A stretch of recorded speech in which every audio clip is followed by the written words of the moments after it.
Hi అండి. అందరికీ నమస్కారం. Welcome back to our channel 'Greeshma vlogs'.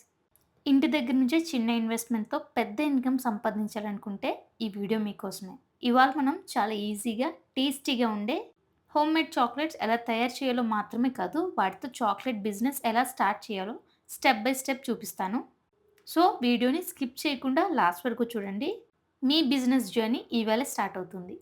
నేనిక్కడ చెప్పే మెజర్‌మెంట్స్ అన్నీ గ్రామ్స్‌లో చెప్తాను. జాగ్రత్తగా నోట్ చేసుకోండి.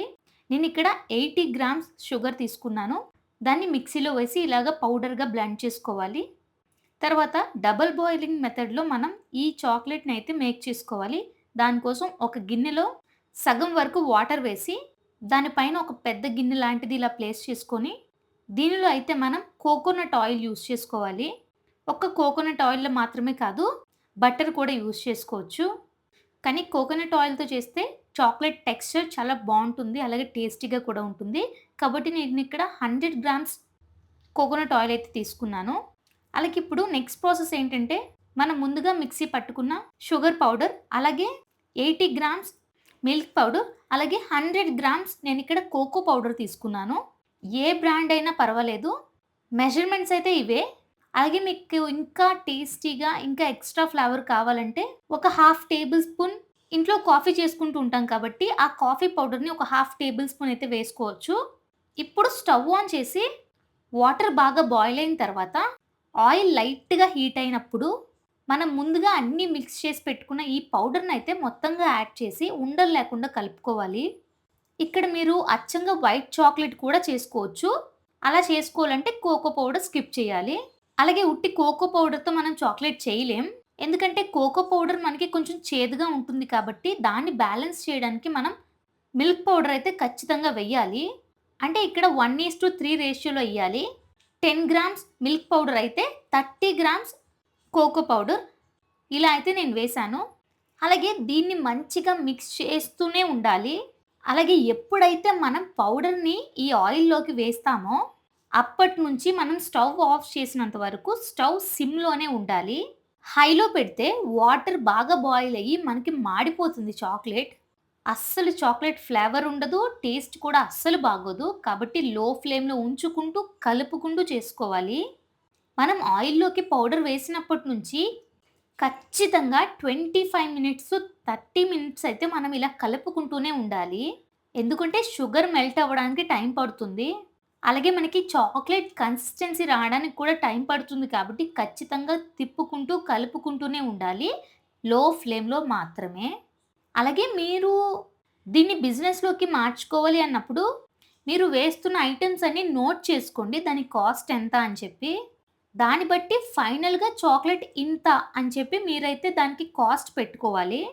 అలాగే ప్యాక్ చేసే విధానం కూడా ఉంటుంది. ర్యాపర్స్‌తో ప్యాక్ చేస్తే ఇంకా అట్రాక్టివ్‌గా ఉంటుంది.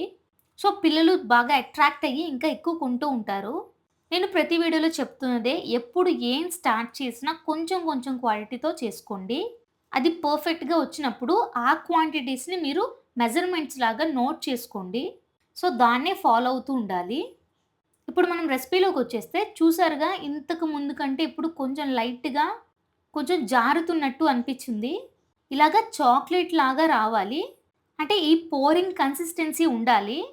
మనం పైనుంచి తీసి వేస్తే అలా జారుతూ ఉండాలి. ఇది కరెక్ట్ కన్సిస్టెన్సీ. ఇలా వచ్చింది అంటే మీరు స్టవ్ ఆఫ్ చేసి పక్కన పెట్టేసుకోవాలి. అలాగే మన ఛానల్‌లో చాలా బిజినెస్ ఐడియాస్ అయితే ఉన్నాయి. బాదం milk, chocolate milk, rose milk ఇలాగా. వాటి లింక్స్ కావాలంటే ఈ వీడియో కింద డిస్క్రిప్షన్‌లో ఇస్తాను. ఇంట్రెస్ట్‌గా ఉంటే ఒక్కసారి చూడండి. స్టవ్ ఆఫ్ చేసిన తర్వాత దీన్నైతే మనం చల్లగా చేసుకోవాలి. అంటే మరీ కూల్ అవ్వాల్సిన అవసరం లేదు. లైట్ గోరువెచ్చగా ఉంటే చాలు. అప్పటి వరకు మనం కలుపుతూ ఉంటే కొంచెం ఫాస్ట్‌గా కూల్ అవుతుంది. ఎప్పుడైతే కొంచెం గోరువెచ్చగా ఉందో అప్పుడు మనం ఈ బ్యాటర్‌ని చాక్లేట్ మౌల్డ్స్‌లోకి వేసుకోవాలి. ఇక్కడ మీరు పిల్లలకి అయితే మాత్రం కొంచెం అట్రాక్టివ్‌గా ఉండే మోల్డ్స్, షేప్స్ అయితే తీసుకోండి. అలాగే మీకు వచ్చిన ఆర్డర్ ప్రకారం ఒకవేళ కపుల్స్ కోసమైతే ఇలా హార్ట్ షేప్, పిల్లలకైతే కొంచెం యానిమల్స్ షేప్స్ చాలా అయితే ఉంటాయి. అలా తీసుకుంటే ఇంకా ఎక్కువ ఆర్డర్స్ వస్తూ ఉంటాయి మనకి. అలాగే చాక్లేట్ చేసేటప్పుడు కూడా అందులో కొన్ని డ్రై ఫ్రూట్స్ లేకుంటే డేట్స్ ఇలా వేస్తూ ఉంటే తినేటప్పుడు చాలా టేస్టీగా ఉంటాయి. సో, నేను ఇందులోకి ట్రాన్స్‌ఫర్ చేసే ముందు నేనిక్కడ క్యాష్యూ నట్ అయితే యూజ్ చేస్తున్నాను. ఇలాగే ఉన్న మన దగ్గర మొత్తం బ్యాటర్‌ని మీ దగ్గర ఉన్న నట్స్‌తో మంచిగా ఇలా అయితే మనం చాక్లెట్స్‌ని మేక్ చేసుకోవాలి. అలాగే నేనిక్కడ ఈ మోల్డ్స్‌ని ఆన్‌లైన్‌లో అయితే పర్చేస్ చేశాను. మీకు కావాలంటే ఇవి ట్యాగ్ ప్రొడక్ట్స్‌లో ఇస్తాను. ఒకసారి చెక్ చేయండి. అలాగే ఈ కాస్ట్ కూడా నాకు చాలా తక్కువే పడింది. నాకివి మొత్తం 3 అయితే వచ్చాయి. అలాగే నెక్స్ట్ వీడియోలో నేను ఏ రెసిపీ చేయాలి, బిజినెస్ పర్పస్ అవ్వని, నార్మల్‌గా అవ్వని, ఏ వీడియో చేయాలో నాకు కింద కమెంట్ చేయండి. నేనిక్కడ తీసుకున్న క్వాంటిటీకి నాకు 3 మోల్స్ అయితే ఫిల్ అయిపోయాయి. ఒక మోల్‌కి 25 చాక్లెట్స్ అంటే నాకు 50 చాక్లెట్స్ అలాగే ఒక కునాఫా మోల్‌లో కూడా వచ్చింది. దీన్ని బట్టి మీరైతే మార్జిన్ సెట్ చేసుకోవాలి. కానీ మొత్తం మనం ప్యాక్ చేసే విధానంలోనే ఉంటుంది. చాక్లేట్ అంతా మోల్డ్‌లోకి ఫిల్ చేసిన తర్వాత ఎగ్జాక్ట్‌గా ఒక హాఫ్ అన్ అవర్ ఫ్రిడ్జ్‌లో పెడితే మనకి చక్కగా సెట్ అయిపోతాయి. ఇదిగోండి ఫ్రిడ్జ్‌లో నుంచి తీసాక మనకి ఇలా అయితే చాక్లెట్స్ రెడీ అవుతాయి. ఎక్కువ సేపు బయట ఉంచితే కొంచెం మెల్ట్ అవుతాయి. కాబట్టి ఒక 1 అవర్ పెడితే ఫ్రిడ్జ్‌లో ఫాస్ట్‌గా కరగకుండా, మెల్ట్ అవ్వకుండా ఉంటాయి. ఇంతేనండి చాక్లేట్ మేకింగ్ ప్రాసెస్. అలాగే ఈ వీడియో గురించి మీకు ఎలాంటి డౌట్ ఉన్నా నాకు కమెంట్‌లో చెప్పండి. ఖచ్చితంగా నేను రిప్లై ఇస్తాను. అలాగే ఈ వీడియో మీకు నచ్చింది అనుకుంటే ఒక్క లైక్ మాత్రం ఖచ్చితంగా చేయండి. ఇంకా మరిన్ని ఇలాంటి బిజినెస్ వీడియోస్ కోసం మన ఛానల్‌ని సబ్స్క్రైబ్ చేయండి. నెక్స్ట్ ఏ వీడియో చేయాలో ఖచ్చితంగా చెప్పండి. మళ్ళీ ఇంకో వీడియోలో కలుద్దాం. Bye bye.